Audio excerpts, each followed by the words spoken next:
Hey friends, it's Audrey from Audrey Lynn Studios on the west side of Canada in Aldergrove, close to Vancouver. Yeah, finally it's here. The watercolor bookmark video tutorial. It was a long time filming and a long time editing and just a long time all around. And sorry to my dear friend Carrie in Kelowna who's been waiting for it forever and ever and ever. Anyway, I've just been a little bit busy doing some other things, you know. So in this video, I'm just showing you how to cover wooden bookmarks with watercolor paper and then make five different watercolor bookmarks. And so it's a long one. But, you know, grab yourself a glass of wine, cup of coffee, whatever you're doing, and just sit back and watch. Probably good to watch first, unless you're, already know how to do watercolor. I have Amazon links in the description for most of the stuff that I use. And if I couldn't find the exact one, then I made sure I found something similar and looked at the reviews or something that's been reviewed by another watercolorist before. And yes, I do get a little bit of payback on that when you use the link. So it's nice if you do. Yeah. Okay, so I think we can get on with it. Okay, so today I'm using this paper block that I bought from our local craft store here in Canada called Michael's, and it's their house brand Artist Loft, which is not a high quality watercolor paper. If I was doing a full-on watercolor, then I would not use this paper. But for these, it's great. Watercolor pad, acid-free, cold press, heavyweight, and it's 140 pound.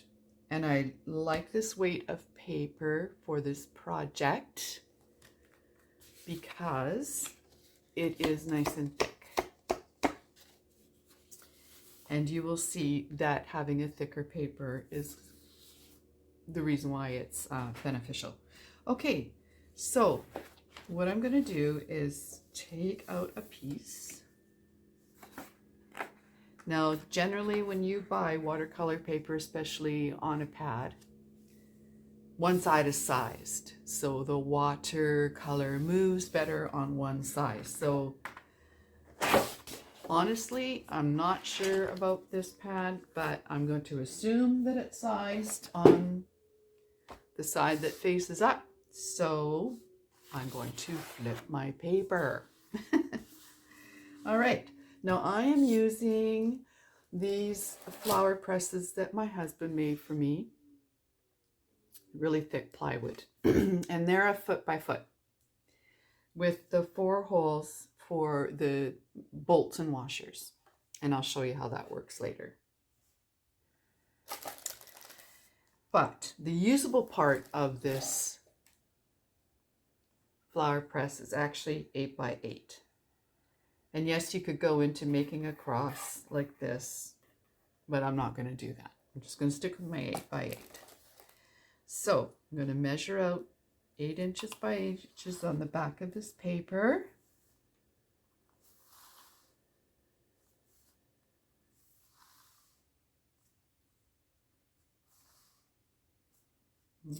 Okay.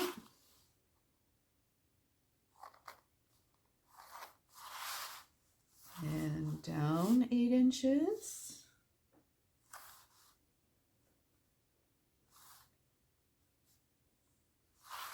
Great. And then I'm going to trace my wooden bookmarks. Now I bought these on Amazon, and all my links will be in the description below. So I'm going to trace my bookmarks onto the back of this watercolor paper. And I'll just get as many on there as I can with a little gap in between. All right, you get the idea. Do this one more, and then I will pause you and finish on my own. Okay, so I've traced my bookmarks out. Now I'm going to use a pretty sturdy brush. Ooh, actually, one moment. That one didn't get cleaned out properly and is nice and stiff. Better. And I have a plate here. Let me just move this over like this. And now what I'm using is Liquitex Matte Medium. Can be used for multiple things. In this case, we're using it as a glue. So you're going to put a nice layer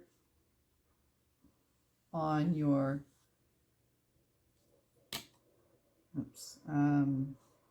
drawn out bookmarks here. Now, I know you're thinking, why wouldn't you just do the whole sheet and lay out your bookmarks? That probably would work, but last time I did that, I found that it was really hard to cut through the glue. So I just take my time and do it this way. And then right away lay the bookmark on there.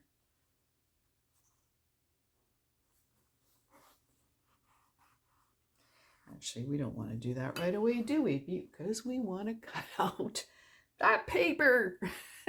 One moment. Okay, so here I go. Let's cut it out now.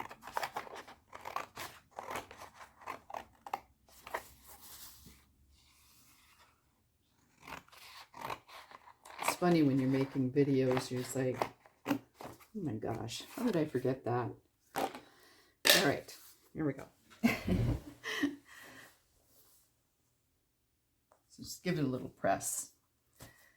And then carefully go to the next one.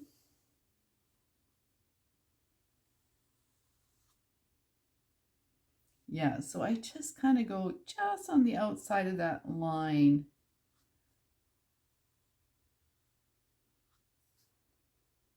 And I don't want it's really thick so that it squishes out the sides, because then you'll never get it cut.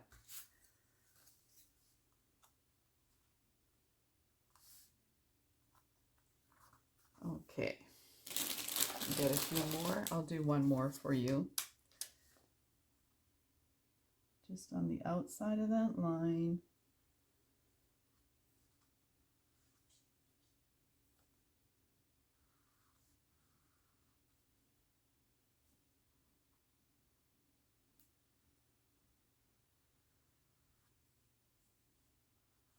There we go. And press your bookmark on there. Okay, so I'll finish the rest. Oop, that one got too dry when I cut the paper.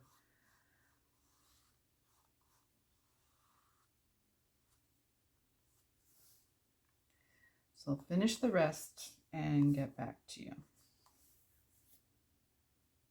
Okay, so now I have my bolts and washers, and we'll put them on the bottom.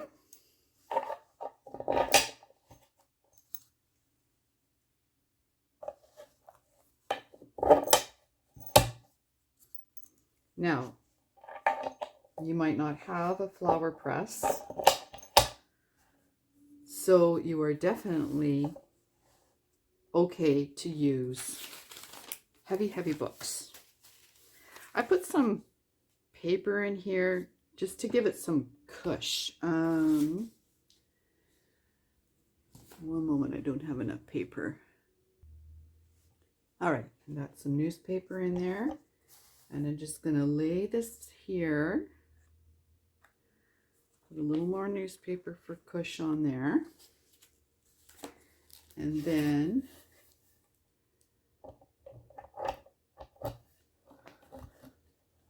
that on there. Put my washers on. Here's my other one.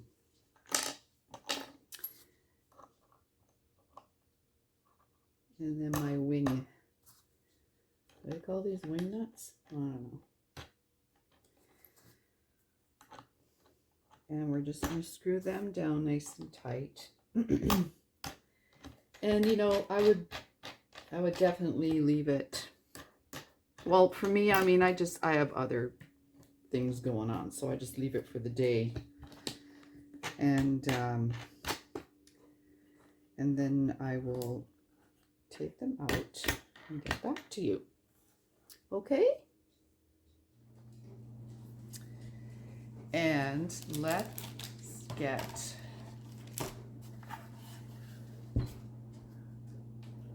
our bookmarks that have been sitting for quite a while now, because I couldn't get back to it the next day. It's probably about 2 weeks now. Goodness sake, that's life. That's the way it goes, and especially when you're a potter as well, because that pottery takes a lot of timing. A lot of time and a lot of timing. So let's get these off.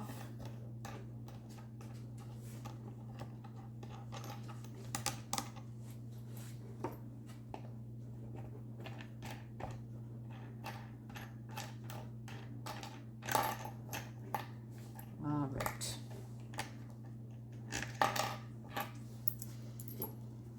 Put this up. And there are our bookmarks that we did the other side now too. Okay. Okay, so here we are. So we're going to cut these out just as we did before. Right up next to the wood.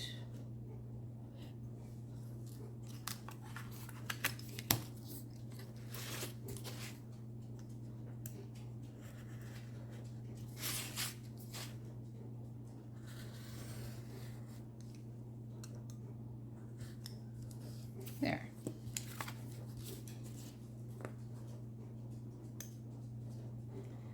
Take the end off there and the corners.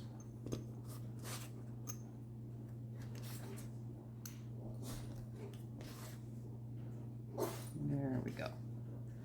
Okay, and so then you'll sand those corners like you did on the ones in the previous video, and I'll be back. Okay, and then just like before, you're going to poke your hole in your bookmark, and so you can see that I cannot see where the hole is on this side, but because I took care to poke it on this side, I can now give it another little poke and I can see where it is. So I'm going to go ahead and do that to all of them. All right. Okay, you may find that the holes are a little bit shabby, and you can just take your awl and just tuck those loose edges in there in the hole like that.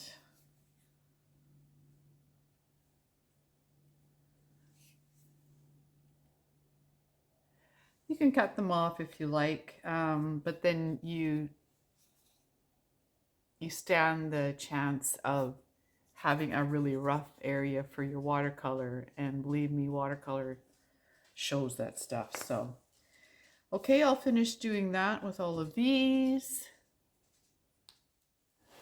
Okay, so it's like painting a room, right? All of this prep work takes the most work, and it's not necessarily the funnest work. But when you get down to this stage, it starts to get fun. So let's just do a little recap here. I have made these flower bookmarks, and landscape, and I did the boat ones, and the tree ones, the evergreen tree ones, and also the autumn tree ones. Now, that's a lot to get through, but I suppose you can always fast forward the video if you want. So, I also wanted to show you this, doing this technique here with watercolor paper on the wood. You can do this with different sizes of paintings. Right now I just have a smaller one. So this is a small cradle, and I did this hummingbird painting with the same technique, using my Daniel Smith colors, but see how I adhered it to the wood? Sorry, I just can't get this working backwards thing. Anyway, you get it, right? So you can use this technique for a lot of things, and it's so beautiful because now I don't have to frame that little hummingbird. I can give it a UV spray and leave it at that. Now, you know, if I was like a top-notch watercolorist in the world doing purest watercolor art with, you get it? Yeah, I'm not going to be putting my masterpieces on watercolor paper that is glued to wood. It will be done the regular way, with acid-free papers and acid-free glass, and right? But this is a great way to make nice little things and to do little watercolor paintings as gifts or for selling. Lots of people love to buy watercolor paintings, but they don't want the cost of having to frame the things. So here we go. All right, let's just get going. So first things first, I do the backgrounds first. Okay, so let's start with this landscape bookmark.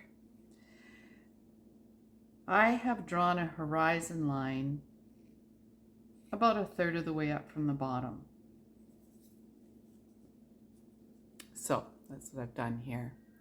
Taking a pencil, just a really light horizon line. I'm going to be using my Daniel Smith colors that I absolutely love. They come in a tube, and they're pricey. There's just no two ways about it. But I also purchased a Mylang watercolor set off of Amazon, and I'll leave a link for it. I've seen lots of people do, what do you call that? You know, where they're testing it out? Reviews. They do reviews on this set, and they say that they're really impressed with it. So I'm going to try and use this as well, or show you where the pigments are, because I mean there are certain pigments that are, they're across the board of all different types of brands, right? For instance, like sap green is an actual pigment. It comes in Daniel Smith, in Mylang, and it comes in Winsor Newton. Anyway, you get it. So I'll try and make a reference back to this Mylang set, because okay, so do yourself a favor. If you buy this set, which is a great deal and great for beginners, open it up and take a photo of it with all the little labels on the pans, because this box here does not correspond with this pan. There are some extra paints in this pan that are not shown on this box, and they don't line up. So do yourself a favor and take a picture with your phone of all the labels on the pans before you take the labels off the pans. Okay, you've been warned. And then, you know, if you feel you just want to do some testing, take your watercolor paper and test out each one of these and write down the number and write down the name of the pigment. Okay, I might do that later and stick it on the end. I'll see. Anyway, let's move on. This is my Daniel Smith palette. All you watercolorists out there, don't judge me. I like a muddy palette. I have my pure pigments in these pans here. I know it's so messy, I know. But I really like a muddy palette. I like to be able to take a pure blue and mix it in with this and mute it down. And there's just no recipe for that. I can't give you a recipe for that. That's part of the working with watercolors for so long. Okay, so let's just move on.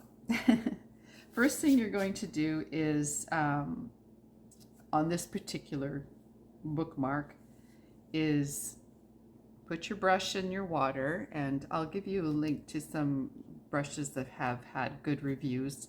Mine are from a local art store, Opus, and this is a Low & Cornell Soft Comfort Round, but and it's a 14. That's because I'm doing a background that it's such a large round. Okay, so I'm going to take some of my water here and go into a blue, and I'm going to go into a cobalt blue and just really watery like go over the whole thing, but go lighter in the center is what I'm going to do. Some of this you're just going to have to watch. There's just no explaining it, you know? So I won't speed anything up. Now I wanted to look here. Do we have a cobalt blue? Yes, we do. 1, 2, 3, 4, 5, 6 from this side. 1, 2, 3, 4, 5, 6. This is the cobalt blue right here. Let's see how it measures up. Yeah, you know, it's just a little, it's grainier. It's just not as luminous, but it's nice. It's fine, right? There. So that's actually like 2 different colors on here because this cobalt blue is different than this cobalt blue, but they're about the same timbre.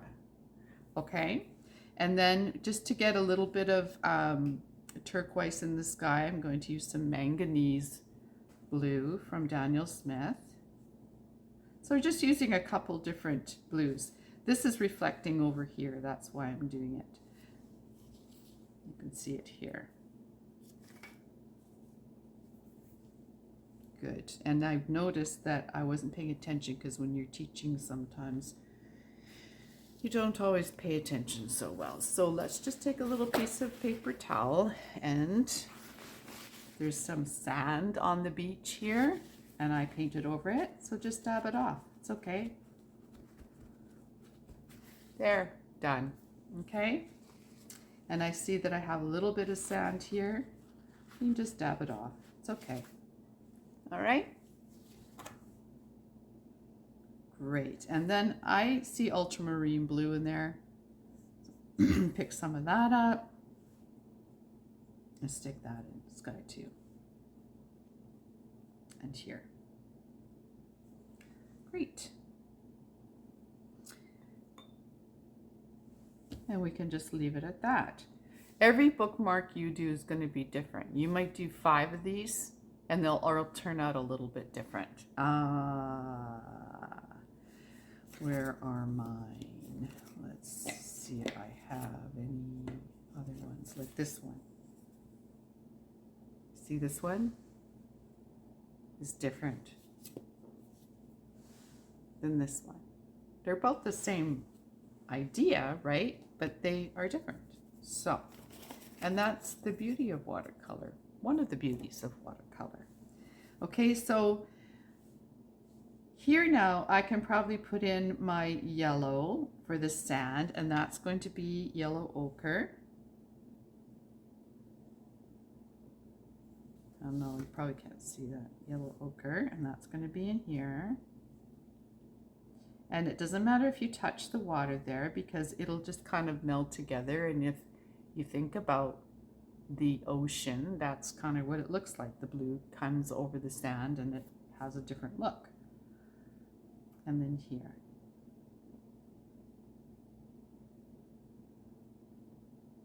Okay. And then I'll go to the trees and go to sap green.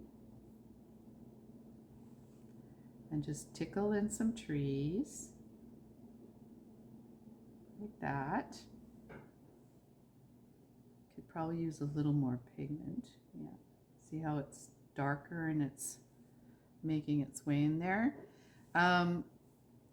Something that you won't have in the myling that is in Daniel Smith and it's unique to Daniel Smith is undersea green. It's a beautiful green. It's one of my favorites. Let's see if I can show you here. So this was the sap green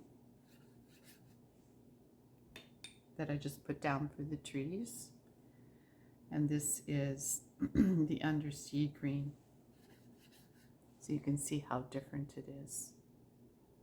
And I use undersea green a lot. So, I'm not exactly sure what pigment here in the myling would work for that. Let's see, which one is this? There's emerald green, which is unique to them, I think. And on the side, 1, 2, 3. This is emerald, I believe. Emerald? No, it's too blue. That looks like a phthalo to me, not an emerald green. And the one beside it. A lot of blue in those. See, they're not even close. They're beautiful colors. They're just not close to what I'm going for. So the next one over, okay, that's more like it. There's a lot of yellow in that.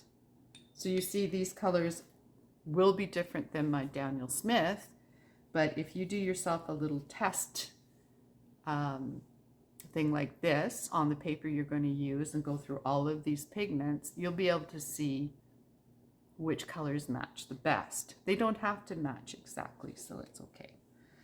Okay, so while I was teaching you, look, do you see how this emerald green went right up the side?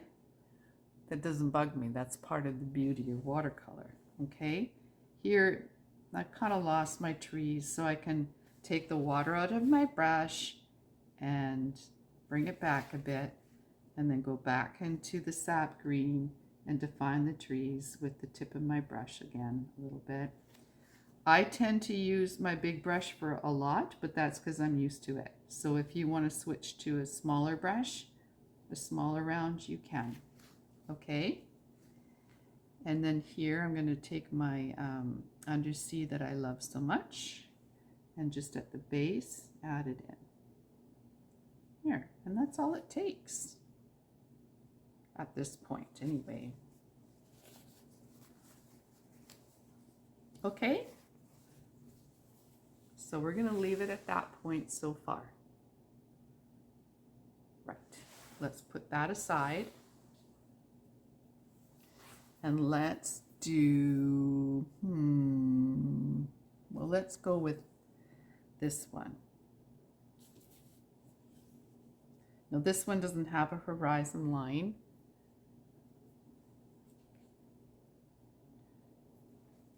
At all. And this one has,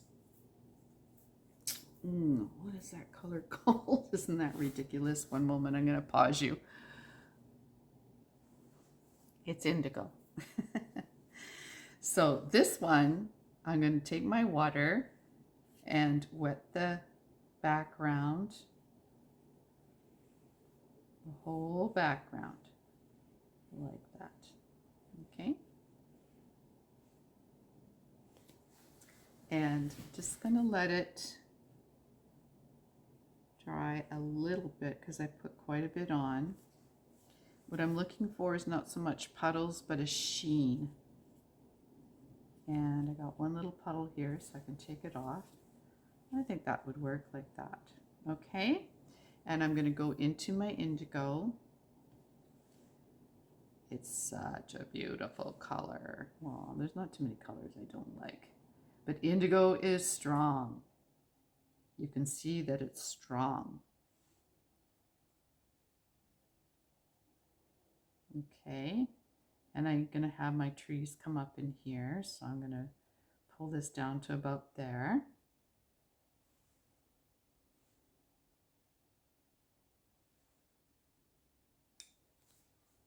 Always have your paper towel with you. I might have put it a little far down so I can soak some of it up, which is really fun to do. And then I'll use my sap green again down in here. And I'm just laying in the background right now is what I'm doing. Okay, and a little bit of my undersea green in here for a little bit of difference. And that's my background, except that I'm going to add a little bit of salt. So it's just regular table salt. Sprinkled on the sky part, and then I'm going to leave it. Okay, and put those aside.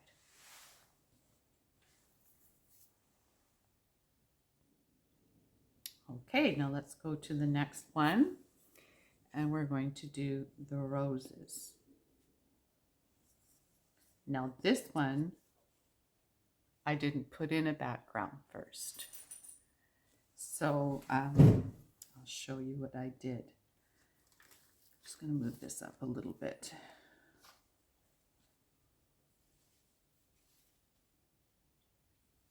Now you can see in here I have 1, 2, 3, 4, 5 roses, and it's kind of a rule, right? You stick with 1s, 3s, 5s, odd numbers for decent composition. 3 of them would be further to the bottom, 2 would be sparse on top. Does it really matter? Not really, because you can see here mine are pretty evened out. I think it's kind of pretty anyway. So, but I would just like mark where you want your top flower and maybe your next flower, and then it's going to be here, here, here, here, and here. I'm going to have the 3 biggest flowers. But you'll notice that this one is probably the biggest one on the bottom.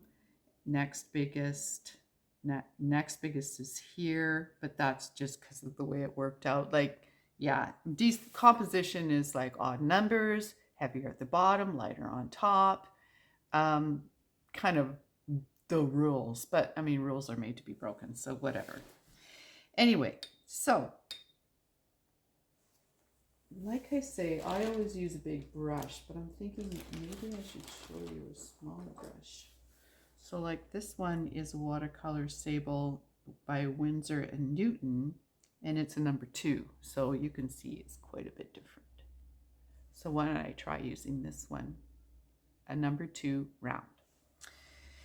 Okay, and so what I'm going to do is I've got a few different reds and oranges in that flower, and with watercolor you want to save your whites, right? So save your lights. So what you're going to do is start with your lightest color first, as opposed to acrylics where you often start with your dark colors first and build up because the lights just sit on top. But in watercolor it's different, so you need to start with your lightest color first. And so what I'm going to do is go for a nice little, you know, pinky red. And I can't remember what this one is now. Anyway, they have a nice little pinky red here too, so whatever, it's just something pinky red. And where I made that first dot, I'm going to put a center in, make a little C, make another little C that wraps around that, make another little C that wraps around that, another little C that wraps around that. See? Do you see? Do you see the C's? And you want to make sure you have your spray bottle handy, which I don't. What is that? Oh no, here it is. and give it a nice little mist. And that's going to move your paint around a little bit. See how it does that? And you can move it a little bit around with your paintbrush again too, like soften some edges. And I hope I'm going to be able to edit this for you so that you can see what I'm doing. Okay, it's really just very smushy. And do the same thing with your other flower.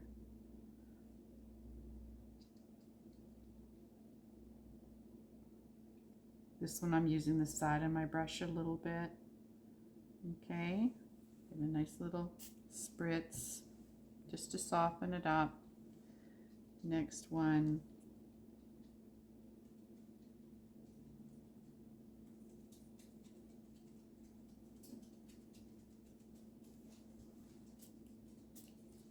I wanted to show you something that if you were to use just the tip of your brush in little C's, they would all be very narrow. Do you see how they are all very narrow?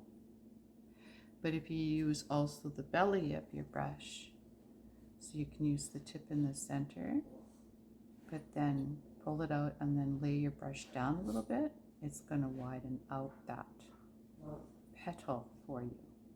And the brush will be doing a lot of your work for you. See? So you can try that on a separate piece of watercolor paper too, if you like.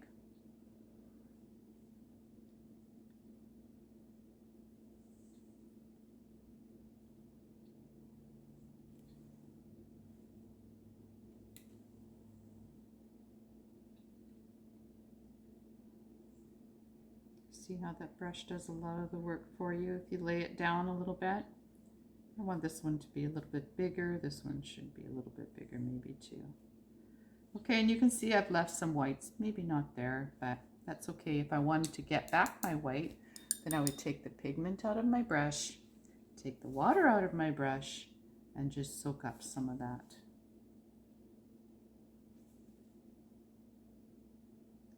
You'll eventually get a little bit more white. I mean, the paper's dyed now, so you're not going to get a lot, but that's okay. It'll be light. Okay, so these are all quite wet, these flowers, and I want to go right back into them with, say, a quinacridone orange, or which is like a burnt orange. Okay, that's what this color is here. It's just like a burnt orange. The difference is that the quinacridone orange in Daniel Smith is just so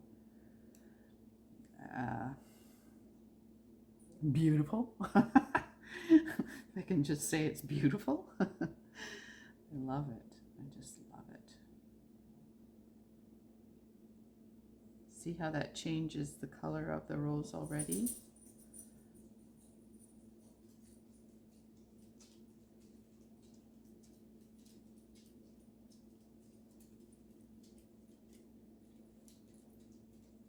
There we go.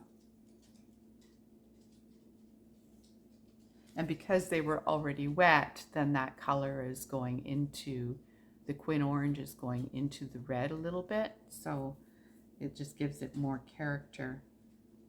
This one is quite smushy. So right about here is where I start doing this. You have to make sure that your brush is wet enough to do it. And it's just adding watercolor character is all it is. I didn't do it with the red yet. I can't.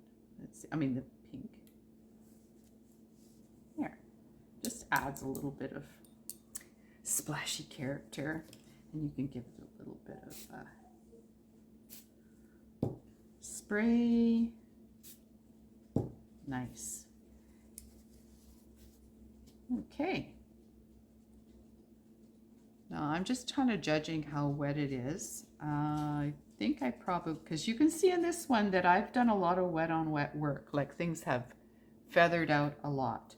So I'm going to go in to my sap green while this has little wet spots in it and put in some stems. Now, if you wanted to pencil that in before the whole, like when you did your flowers, you could do that too. I just kind of forgot because I'm so used to just going for it. So, and so do you see how those leaves are sort of feathering? I'll put some here. And strengthen here maybe a little bit. Put one here. That looks pretty. And it's simply because you have some wet spots on this already that these leaves are feathering or softening.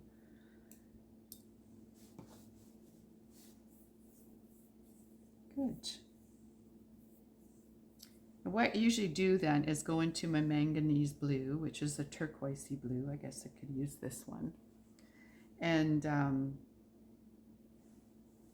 give it another little splotch, just kind of little sky elements, I guess. All right, so now I'm going to leave that.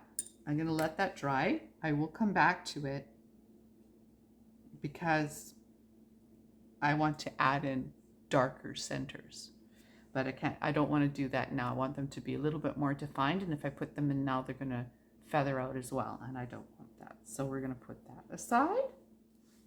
Now we're going to do the autumn one.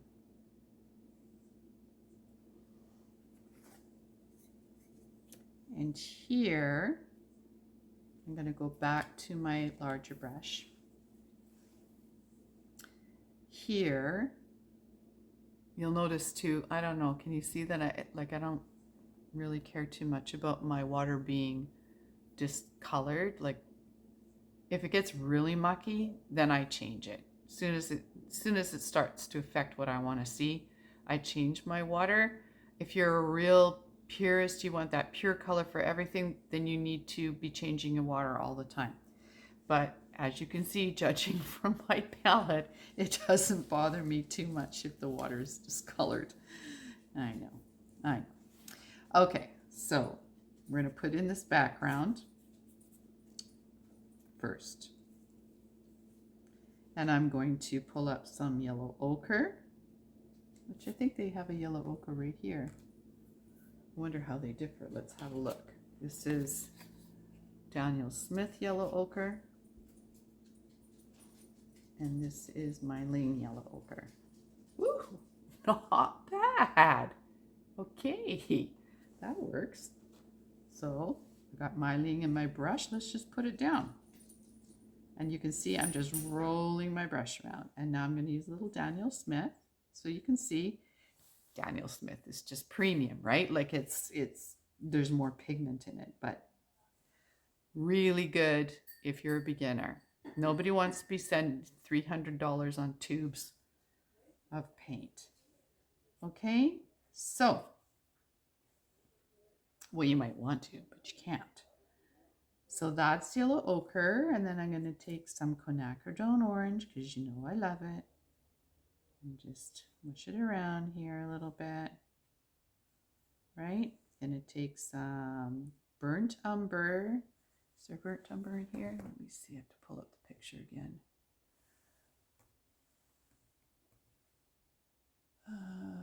No, they call it burnt brown. That's this one, it's burnt brown. Okay, well, I've got burnt umber in my brush. I'm going to give it a little tip. See how it's feathering out like that? And then some Van Dyke brown, and apparently that's Van Dyke brown. Oops, I need some more water in my Van Dyke brown. There we go. Okay, and that I'm just going to leave like that for just 30 seconds, minute, just so it dries up a bit. And while we're doing that, let's try this Van Dyke brown, which is here. That's the Myling. And this is the Daniel Smith. Like, that's a big difference. And when I think of Van Dyke brown, I think of this is Van Dyke brown. No red. To me, Van Dyke Brown should not have any red. So I would say these aren't true to the pigments, what they're maybe supposed to be, but I would use these. I've done full-on paintings using an IKEA paint set, which, by the way, is a lot of fun, and it's $10. So, and it comes with a few brushes that actually aren't bad. So you just use what you got. It's okay. Maybe Reeves would work fine. So, okay. So how shiny is this now? Oh, it's not too shiny. Once the shine is gone, what it means is that the paper's still damp. It might look kind of dry, but the paper is still damp, and so things will feather out. So I'm just going to pause you because my duty dog is whining for a treat. Okay. Duty's been treated. I have my white wine and time to get going. So now you can draw these in first if you want. I never do, of course, but there's just nothing to them. They're just twig trees, right? So not enough pigment on there. There we go.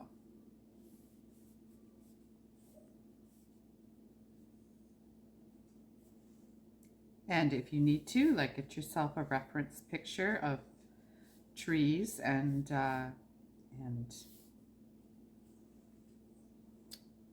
just follow it, or take a picture of trees, follow your own photo, or branches, right? I mean, these are just branches, they're not. Okay. And like I said, this is a number 2 and it's a rigger, which has a longer brush. So you can do a lot of doodle work where you're tickling the paper with a rigger. And that's what I do with these. So now I need some darker elements here.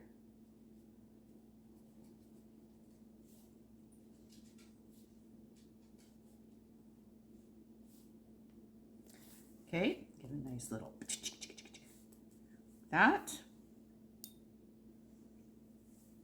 Might even give it a little spray. Go in and get some yellow ochre and do the same thing. This would be the ground here. Then go into your quinacridone orange, or your burnt orange, or your burnt sienna, or anything that looks like that. Add some more elements. Because this is wet, it's feathering out, which is nice. You can take the color out of your brush and dab it over here and soften up some edges if you want. I think Duty's just gold. There. And here I feel that I've lost some branches, so I'm going to go back into my Van Dyke. And oh, I can see that it's because it's so wet. See how I've added some more dark down in here? Now this went too dark, right? Don't worry, just sop it up over here in your paper towel.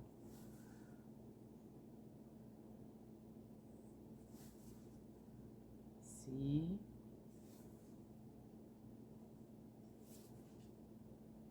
Yeah. Here, I could leave that like that and let it dry a little bit more and then put my defining branches in there, okay? But I don't want to do that now, otherwise I'll just get a lot more feathering going on. And here it's quite wet, which is fine because I can take my rigger with this wet. It's like a wet puddle of paint on your paper, and you can take it and just bring it up here.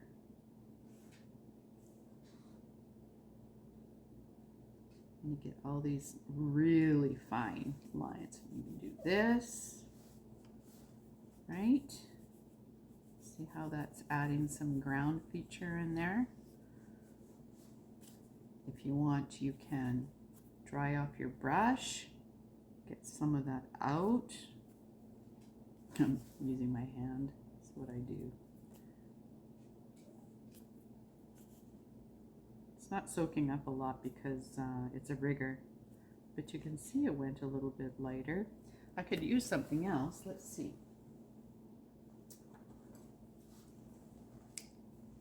Wet, this is a number 4 with not, see how it made that lighter? That's because it's thicker than this. This is a number 2 rigger, this is a number 4. So there's more bristles in this brush here. And so I can pull some of that paint out. See how it's doing that, making them lighter? Good. Now here, still a little bit wet. I see too much shine on that. So you can see how they're turning out a lot different. But that's okay. This is going to be really pretty in the end. Okay, so let's put that aside. I think I can leave it at that point. And I think we have a last one here. We have the boat. The boat is simply a mast with a triangle sail connected and something like that. It is not much of anything, okay? Or like that, because it's so small that it doesn't matter. It's the suggestion of a boat, okay? So on this blank one, you're going to put in your water line. I wouldn't put it all the way across because then you have to erase it out of the white sail. I guess it depends what color sail you've got, but okay. And then my mast will go here with my boat. It's a little boat. And sail. Something like that. Doesn't have to be perfect. Don't worry that it's not perfect. It's fine. Okay? So, what I'm going to do is lay in the background with all my blues again. So I'm going to wet the back. And I'm going to try and stay clear of that sail. Okay, and I'm going to do the sky first. Go into my cobalt blue.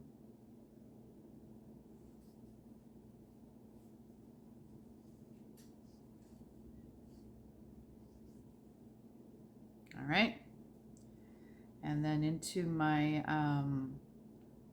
manganese, which is the turquoisey one.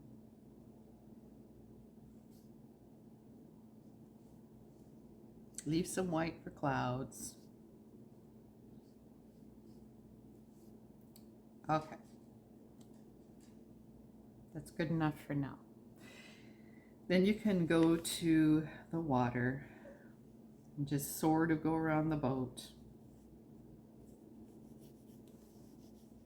It doesn't even matter if you go into the boat. See how I did that on purpose for you? And I will take my manganese and go in lines as much as possible. I'll go into my, what is this one? Ultramarine. This is ultramarine. That. And that's going to be good for now. Oh, I might go to my sail, right up to my sail there. Yeah.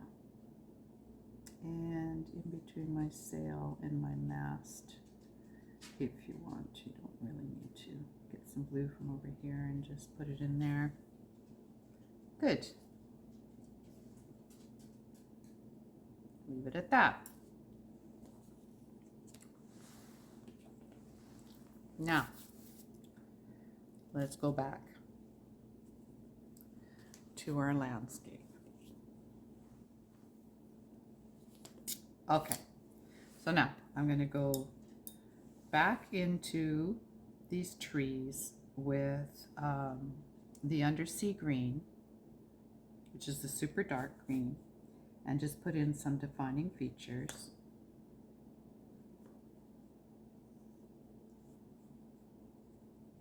See how I just squiggle, squiggle, squiggle for the trees? And they're done. Just leave it, they're done. Then clean my brush and go into these sandy areas. We can put in the ochre, a light ochre in there again, like a very wash of ochre in there again, and here. So up the edge of it, and then go into Van Dyke Brown. We're down here just to anchor the whole area. Maybe here too would be kind of fun. Just to anchor it all in. Okay, and then give it a couple little things down there.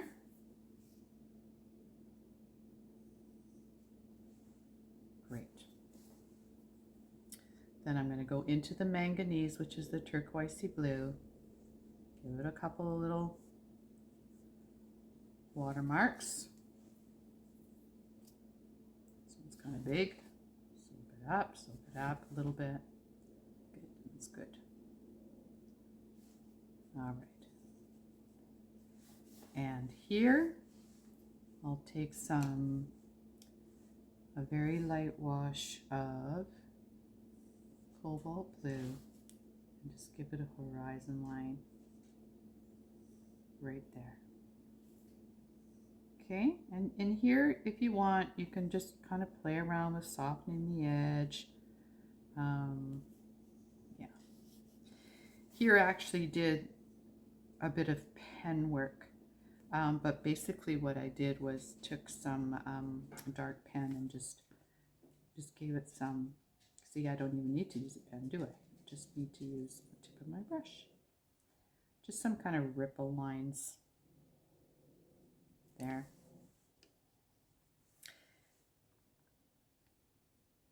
Good. And then these cute little birdies are just black or indigo blue, very dark indigo blue. There you go. Little leaves, you know how you learned in elementary school, just like that. All right. And that is done. The front of it's done. Okay. Now we're back at the forest trees, and you can see the background has dried, and you can see what the salt has done to the sky. It's like it pushes the pigment out as it dries, which is really quite cool. Okay, and then these trees, sap green. Starting at the top, just a little tickle of a tree.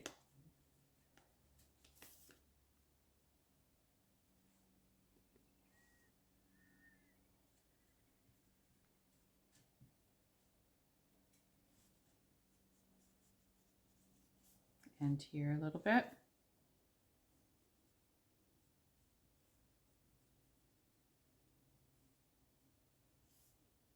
Okay, and you can see they're quite wet, these trees, and that's when you want to go right back in with your undersea green, which you might not be able to tell. Oh yeah, you can tell right there, for some darker elements.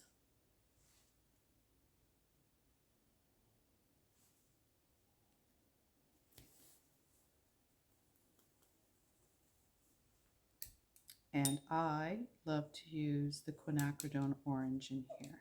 You can see it in this one right there. And basically you just dab it into the wet spots of your tree. Duty. Okay, and if you like, give it a little bit of just a little bit of a spray. Don't go too overboard because it happens slowly. this feathering out happens slowly. So you got to kind of look at it and watch it. You can even tip your painting up like that. And it'll start to bead at the bottom and things, and the paint will start to run down. But that's pretty much done too. Okay, now we're going to go back to the rose ones. Again with number 2, the rigger brush. And I'm going to go into my pink again, but this time I'm going to make it very saturated, so darker color, and bring out that definition again.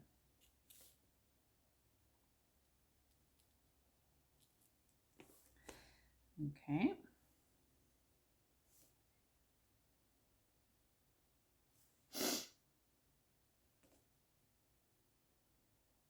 Now, for me, they're a little too defined, but I'm not going to spray them to feather them out. I'm going to take all the water out of my brush and then just on one side of each of those, feather them down. Wherever you feel like you want it a little bit more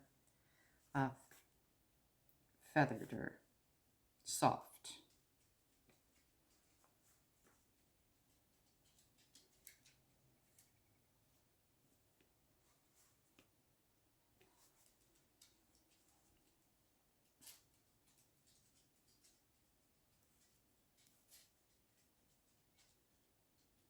There we go.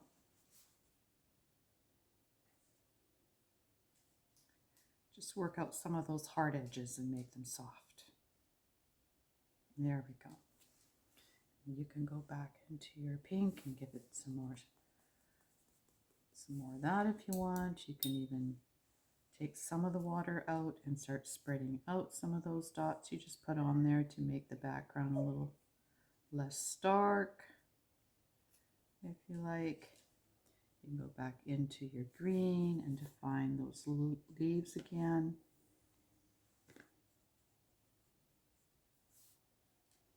A little more definition in them.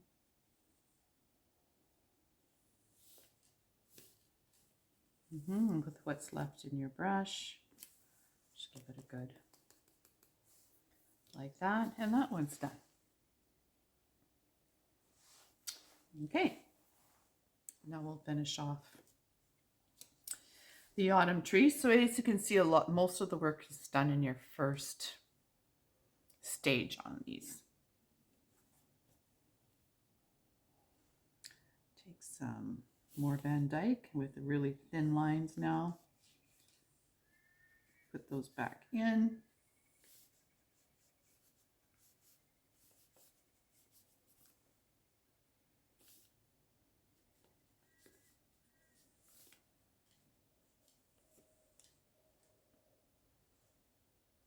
You can do a little more spattering now. I like to see a little more quinacridone orange spattering up here. Okay, and that one's done. All right, and lastly our boat. Let's give it some water on the boat. I put did some red like this, and then I did some, I believe it was Van Dyke brown.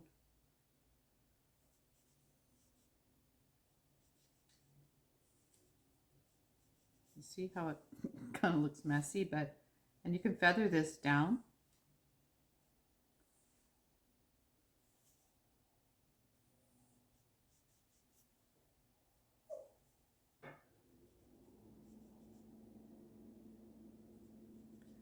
There we go. I used black to outline the sail and the mast, and I just used the tip of my rigger in a broken line. Looks much more interesting when your line is broken. And here's the mast, like that. Connector, connector. And while you're at it, put your little birds in.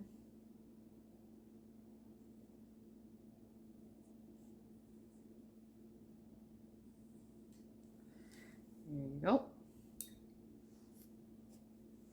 I took 2 lines of the red. Just put these in.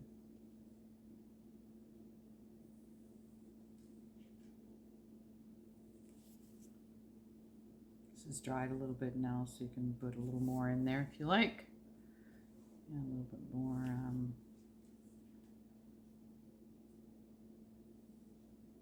Van Dyke Brown. And you can even take some of your ultramarine maybe, and just put a little ripple down here. Great. And then you can take some of your ultramarine watery, like, and give it a couple, and that's done. And I think we might be done here.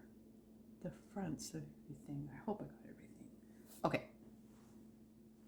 Okay, so let's go to the back, because I like to do the back as well with just color, right? So take your, not that one, your bigger brush, and turn your piece over and give it a nice wash of water. And then just pick a couple colors from the front, right? So we had cobalt blue.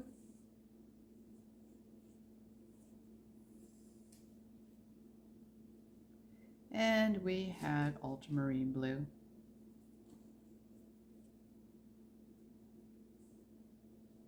And that would be fine, but you can stick some of the turk in there if you want. The manganese. Okay, and you just let it dry. So, is this one wet? No, should be good. So with this one, right, you used yellow ochre and quin gold, quin orange. So give it some water. Take some of the yellow ochre. Come on. And then some quin orange.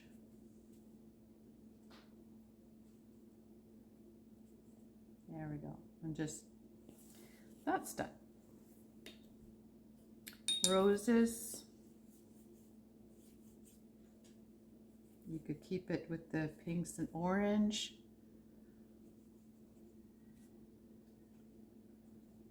Here, let's put pink here. Orange here. Green here.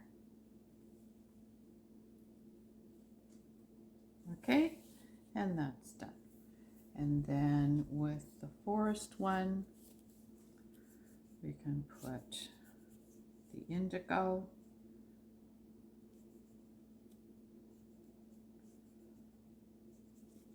And then the sap green. And the undersea green. Maybe a little more indigo there. Like that. Okay, and then our boat. Some of the bright colors. Cobalt.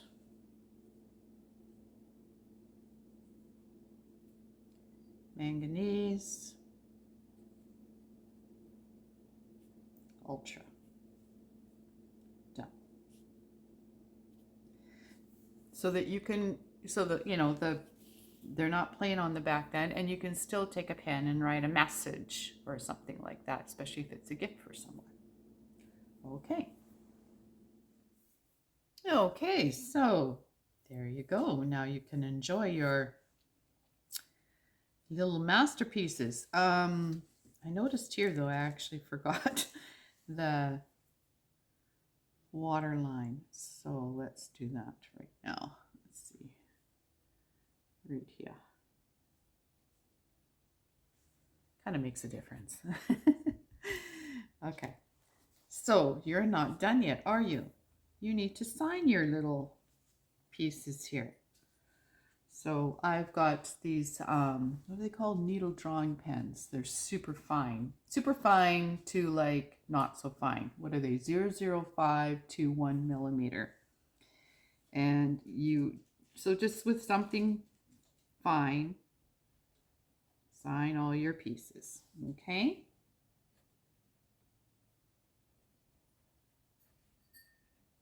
There you go.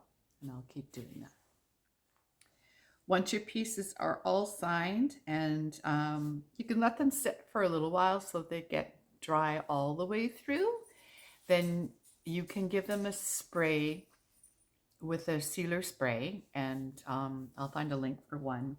I mean, I know they're not really masterpieces, but I do like to use UV spray on all of my work just so that they're really light fast. So that's what I'll do now, is spray all of these. Okay. Okay, and then you can put a ribbon in them. I just use this fine ribbon. I don't know if you're fabric store, or maybe there's a link on Amazon. I'll have a look. But does it say how fine it is? 1/8, 3 millimeter.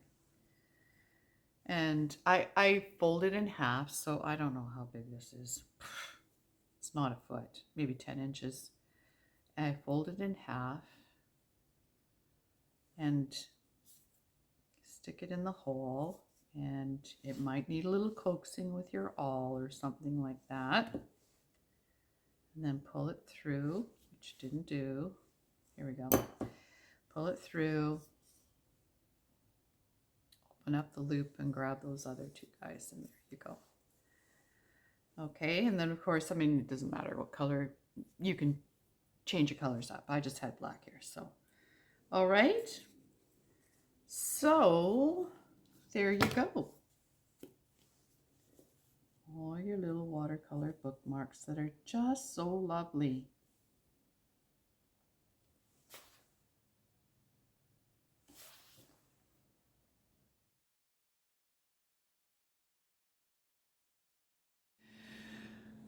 Whew. Okay, so there you have it, a really long vid tutorial on these bookmarks. Of course, you don't have to use the wooden bookmarks. You can just use the really heavy paper if you want.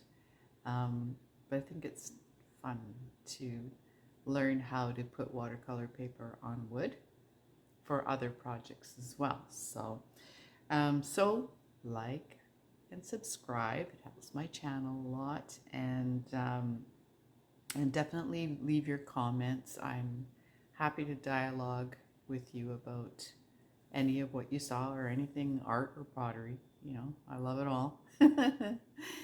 And yeah, and I will leave all of the links in the description, try to make it really clear. I might also leave a link to another document that has the photos of the products that I'm linking to. And yeah, and then there's other links in the description, like buy me a coffee and yada yada. You can read all that, and only do that if you're so inclined. So thank you so much. I hope you enjoyed it. I did.